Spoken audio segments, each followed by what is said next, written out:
Well, I did it again. On Reverb the other night, looking at guitars that I can't really afford until I came across one that I could. And he was only like an hour and a half away from me, so I don't even have to worry about shipping. He offered local pickup. The best thing is, it was one of the cheapest of this on Reverb. So I'm happily making another. I bought the cheapest guitar on Reverb. This time, it's a 2009, made in Mexico, Fender Telecaster. Let's get into it.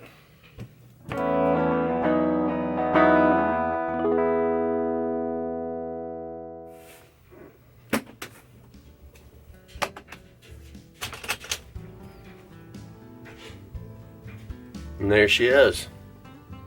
Again, 2009, Mexican Tele. Alder body, Mexican pickups, Mexican hardware, maple neck. And the neck profile, I'm still trying to, I don't know. It kind of feels like it could possibly be U-shaped. So I paid $450 cash, which I think it does make it one of the cheapest Telecasters on Reverb. It does have the 6 individual saddles compared to like the traditional 3, which maybe I'll switch out just for the look, but intonation wise, I suppose it's hard to beat the individual 6. Sunburst finish. A little dirty, but in otherwise good condition. The plastic is actually still on the pick guard, so I'm gonna leave that. It does have some corrosion on these higher frets that I'll need to take care of. The action is pretty high. I don't know how old these strings are, so it'll take a setup, a cleaning and setup for sure. I suppose I better play it first. Let's play it first out of the box. What does $450 get you? Not much to it. If I had to guess, like 7-ish pounds. I didn't look it up, but it's pretty light. And it's funny because the first thing that I want to do holding a Telecaster is like the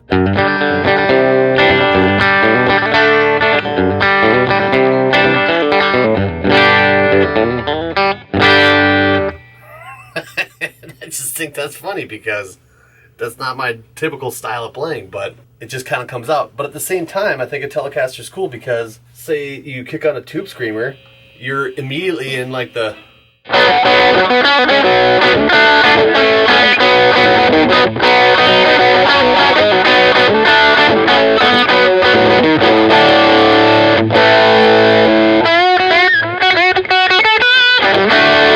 so it's not just a country guitar, but there's something about it where for whatever reason I put it on, it's like you got to do the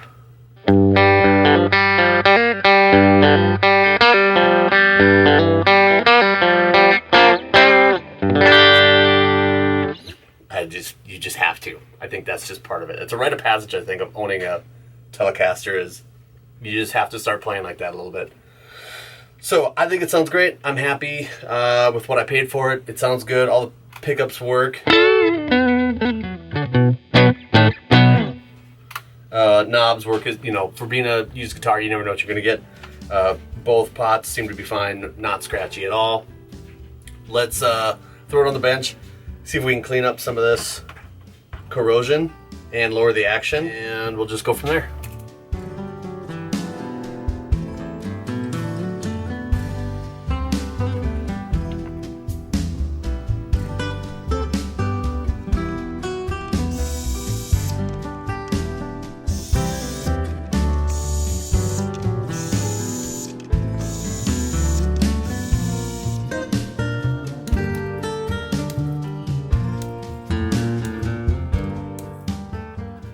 Getting it ready to hit these frets.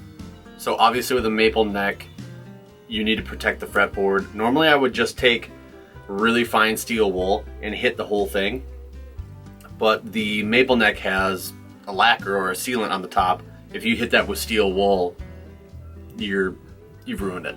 So taped off, we're gonna try to work on shining these up, and hopefully we can get it back into good playing shape. I'm gonna start on these hard ones. Just gonna really lightly start out just to see if this is even gonna get me anywhere.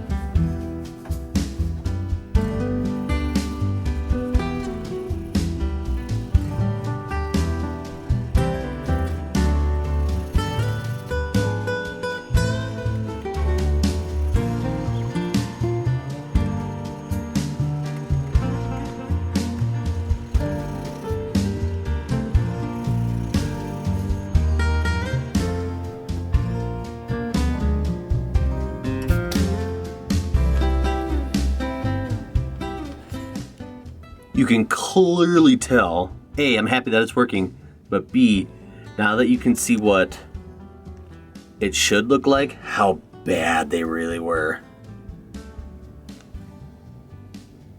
I'm gonna keep going. I'm gonna work all the way down the neck, and then I'll come back.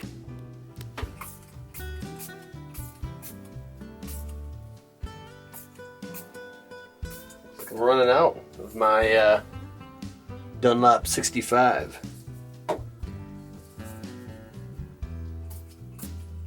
This bottle has lasted me like 8 years.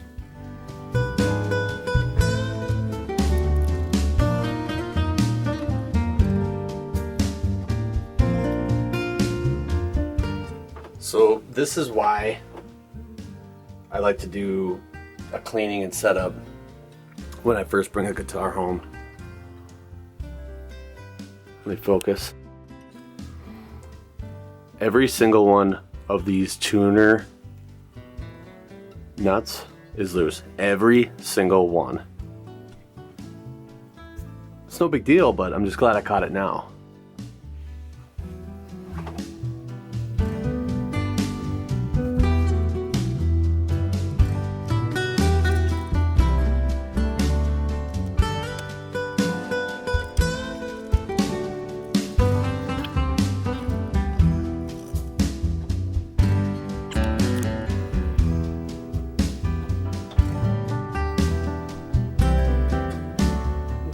Shine. This thing was in great shape, paint wise. Not so great fret wise. But I think that's probably why I got it so cheap.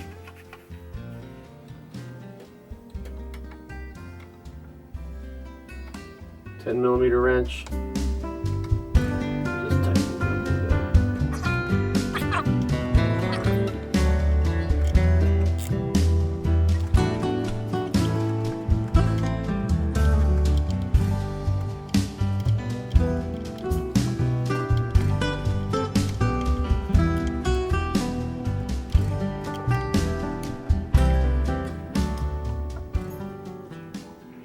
So I just posted a short on YouTube asking other Tele players, are they throwing 9s or 10s on here?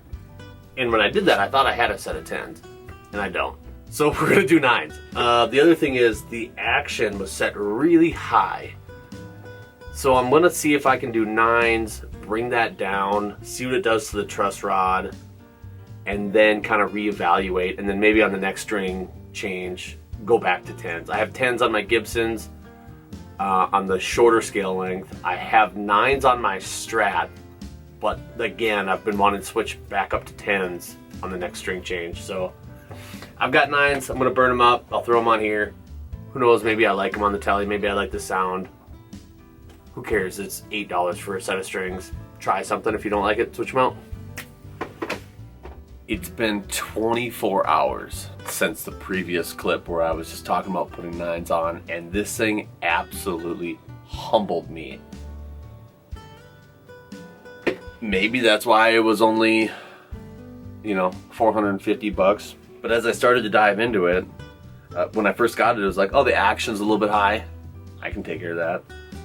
Putting the 9s on, tuning it up. Okay, yep, the action's super high. And here was my first mistake. Instead of doing it right, I just slammed the saddles and then started raising them back up until it didn't fret buzz anymore.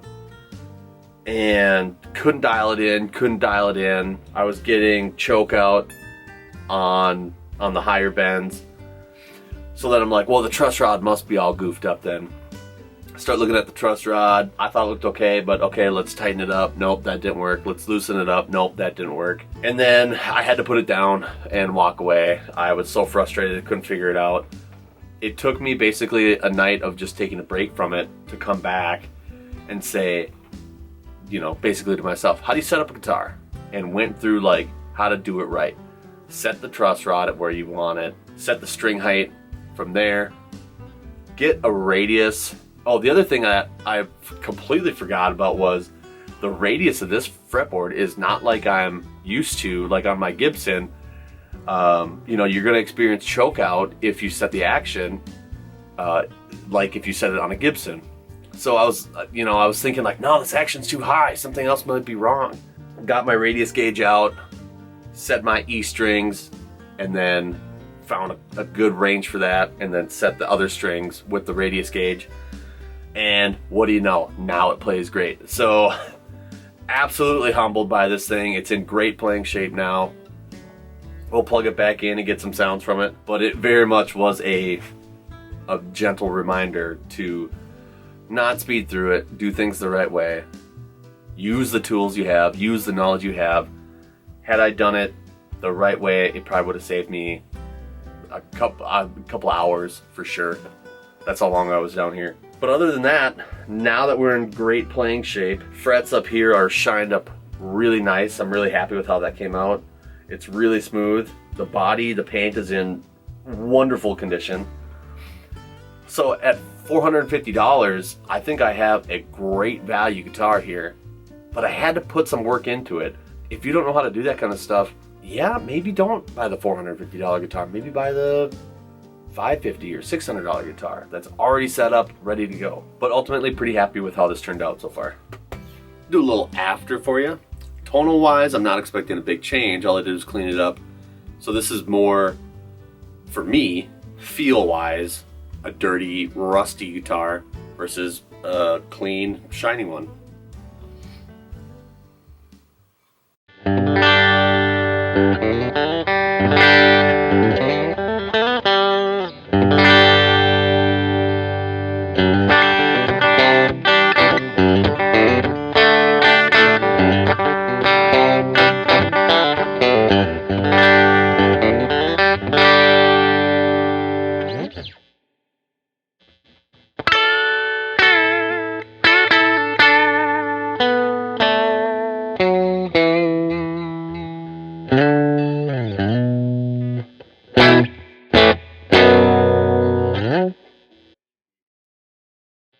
Again, kick on a tube screamer and you've got a completely different animal.